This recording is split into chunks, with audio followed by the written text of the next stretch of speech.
एक बड़ी पुरानी कहावत है, कहते हैं ऐसी बानी बोलिए जमकर झगड़ा हो, पर उससे न बोलिए जो आपसे तगड़ा हो। अभी तो 6 महीने भी नहीं हुए हैं, पर 6 महीने के अंदर ही बांग्लादेश की सरकार घुटनों पर आती हुई दिख रही है। बांग्लादेश में अफरा तफरी वाली स्थिति हो गई है। बांग्लादेश में ब्लैकआउट शुरू हो गया है और इसके साथ ही कई सारी चीजें शुरू हो गई है। अदानी ग्रुप ने क्या एक्शन ले लिया है, भारत ने क्या एक्शन ले लिया है, जानेंगे बांग्लादेश में क्या कुछ चल रहा है। तो वहीं दूसरी तरफ बांग्लादेश अब किसे याद कर रहा है? बांग्लादेश याद कर रहा है FBI को, UN को। अब ये क्या बात हुई, इसकी शरण में क्यों जा रहा है, जानेंगे क्या हुआ है यहाँ पर। जहाँ एक तरफ ये सारी चीजें चल रही है, वहीं यूरोप का देश नीदरलैंड खास तैयारी में जुटा हुआ है। जियोपॉलिटिक्स में बहुत कुछ चल रहा है। हमेशा की तरह CIS न्यूज नेटवर्क के इस एपिसोड में जानने को मिलेगा बहुत कुछ। आइए जानते हैं इन खबरों को विस्तार से। स्क्रीन पे एक देश देख रहे हैं, ये देश है नीदरलैंड, जिसने नाटो की संस्थापना की थी। सबसे ज्यादा डर इनको ही लग रहा था।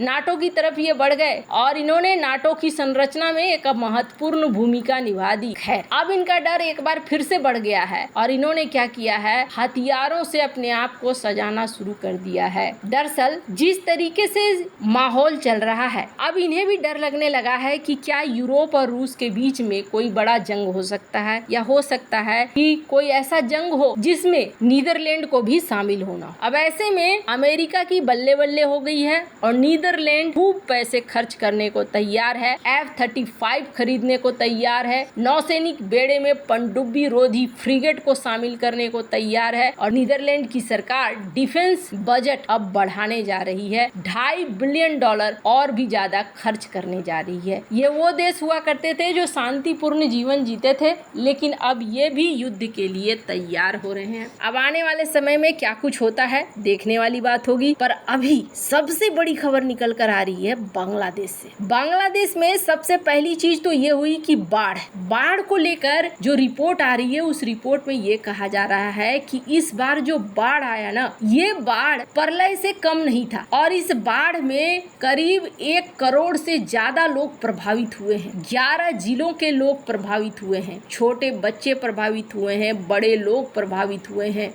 और कहा जा रहा है कि बांग्लादेश इस वक्त रोहिंग्या के शिविरों के अलावे और भी चीजों के लिए मदद मांग रहा है $80 करोड़ का UN से कि आप हमें मदद कीजिए। इस वक्त UN की एजेंसियां भी यहाँ उतरी हुई हैं जो कि बाढ़ में मदद कर रही हैं लोगों की। तो इन्होंने यहाँ पर कहा है, क्रिस्टीन ब्लॉकस, इन्होंने जो ये पूरा कामकाज देख रही हैं, उन्होंने कहा कि बांग्लादेश का जो बाढ़ है ये पहले कभी नहीं आया था, इस बार इस तरीके का बाढ़ आया है और बाढ़ आने के पीछे कारण भी है, जो क्षति हुआ है उसके पीछे कारण भी है। एक तो जलवायु परिवर्तन के कारण बाढ़ आया है, दूसरा ये डेल्टा क्षेत्र में है और तीसरा इन्होंने कहा कि अभी हाल ही में एक तूफान आकर गया था और फिर ये बाढ़ आ गया, जिसकी वजह से 60 लाख पशुधन पर भी असर पड़ा है। सबसे बड़ी बात इन्होंने कहा कि अभी भी बहुत सारे इलाकों में पानी है, करीब 44% बांग्लादेश के इलाकों में पानी है और इसकी वजह से जो पानी की वजह से जो बीमारियां होती हैं वो भी फैलने के बहुत ज्यादा चांस है और उसको लेकर भी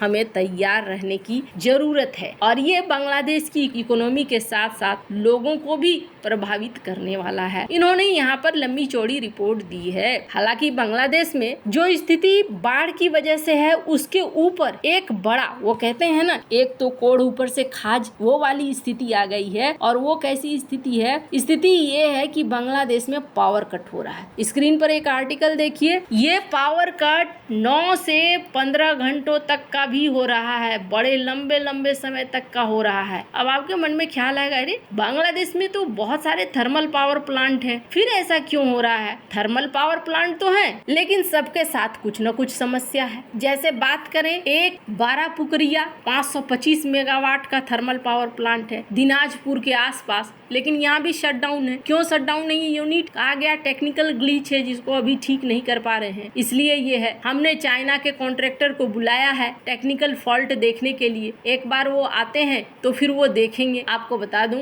कहा जा रहा है कि इसका कॉन्ट्रैक्ट दिया गया है चाइना के हार्बिन इंटरनेशनल को। फिर और भी है पावर प्लांट्स, और इन पावर प्लांट्स में एक और है जिसपे एलएनजी की सप्लाई जाती है। अब ये एलएनजी की सप्लाई बंद है। एलएनजी की सप्लाई बंद होने की वजह से ये पावर प्लांट चल नहीं रहा है। एलएनजी की सप्लाई क्यों बंद है? तो ये एलएनजी की सप्लाई इसलिए बंद है क्योंकि इससे पहले आया था तूफान, और तूफान की वजह से 2 एलएनजी के जो फ्लोटिंग स्टोरेज थे वो तबाह हो गए हैं, जिसकी वजह से उसे शट डाउन कर दिया गया है और अभी तक ये चालू नहीं हुआ है। जब एलएनजी मिलेगा नहीं तो वो चलेगा कैसे? तो अंदर खाने ये समस्या तो है सो है। ऊपर से अदानी ग्रुप ने क्या किया है? अदानी ग्रुप ने पहले महीनों चिट्ठी लिखी कि भैया मेरे $800 मिलियन के आसपास बकाया है, ये बकाया चुका दो। लेकिन अब बांग्लादेश की सरकार कह रही थी कि नहीं जी, हम तो सब चीजों की जांच करेंगे, उसके बाद हम कुछ सोचेंगे। अब माना जा रहा था कि बांग्लादेश की सरकार ये सोच रही थी कि उधार है तो ये देते रहेंगे, पर अब बांग्लादेश को इन्होंने बिजली काटनी शुरू कर दी है। पूरी तो नहीं, लेकिन काफी हद तक काटनी शुरू कर दी है। जब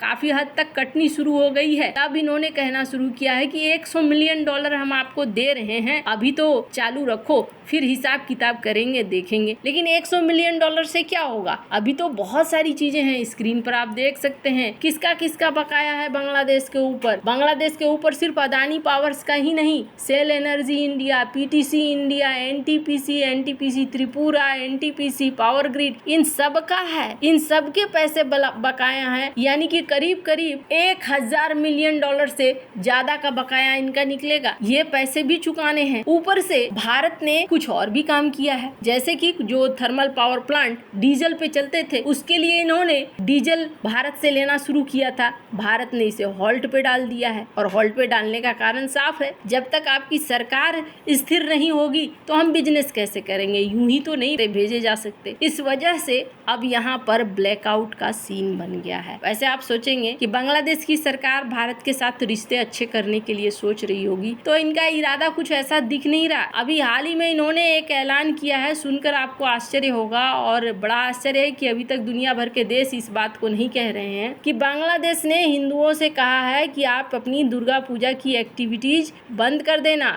तब जब नमाज हो, अजान हो, तब आप ये सब बंद कर देना, तब आप दुर्गा पूजा चलाओ। तो ये तो एक अजीब सी बात हो गई। इसी घटना को ऑस्ट्रेलिया ने भले उठाया। ऑस्ट्रेलिया के मिनिस्टर ने इस बात को कहा कि देखिए यहाँ पर क्या हो रहा है, 725 घर और बिजनेस को डैमेज किया गया। हिंदुओं को लेकर इन्होंने इस बात को कहा। इन्होंने कहा कि 724 घरों को, बिजनेसों को लूट लिया गया, 58 घर वगैरह आग में डाल दिए गए, 17 मंदिरों को तबाह किया गया। ऑस्ट्रेलिया की संसद में हिंदुओं को लेकर ये बातें उठी, पर अभी तक ठोस अंदाज में अगर हम लोग कहें तो अमेरिका ने इस मामले में कुछ भी नहीं कहा है। खैर, बांग्लादेश को भारी पड़ रहा है भारत के साथ रिश्ता खराब करना। अगर अभी भारत के साथ रिश्ते अच्छे रहते तो बांग्लादेश कई सारी चीजें निकाल सकता था, कई सारी चीजों पर स्थिर होकर बात कर सकता था कि हाँ जी, हम आपको बाद में चुकाएंगे, जैसे शेख हसीना के समय में होता था। वैसे बहुत जल्द आपको ये भी मालदीव की स्थिति में जाता हुआ दिखेगा। वैसे आपको क्या लगता है इन सब मामले में? आपकी क्या राय है? कमेंट कर जरूर बताएं। जल्द मिलते हैं अगली वीडियो में नई खबर के साथ।